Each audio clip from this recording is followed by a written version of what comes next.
Role sir. माझे नाव सिद्धेश्वर जंगम, police निरीक्षक, शिराळा पोलीस ठाणे.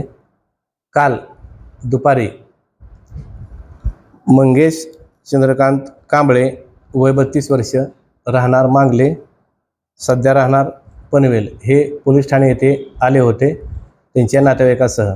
त्यांनी पोलिसांना सांगितले की त्यांची पत्नी प्राजक्ता कांबळे हीच त्यांनी ओढणीने गळावळून मारून तिचे प्रेत घरी पेटीत ठेवले आहे.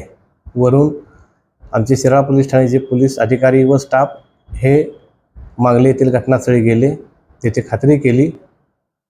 त्यावरून यातील मयत पत्नी नामे प्राजक्ता कांबळे हिची आई रंजना अर्जुन चांदणे यांनी तक्रार दिल्याने शिराळा पोलीस स्टेशनला गुन्हा रजिस्टर नंबर 79/2025 भारतीय न्यायसंहिता 2023 कलम 103(1) 238 अन्वये खुनाचा गुन्हा दाखल झाला.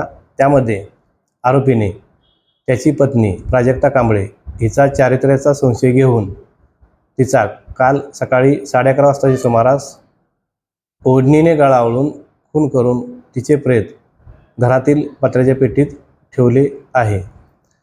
बाबत तक्रार दिल्याने गुन्हा दाखल केला व यातील आरोपी मंगेश चंद्रकांत कांबळे, वय 32 वर्ष, राहणार मांगले, यास अटक केली असून त्याचा तपास आम्ही पुढे करीत आहोत.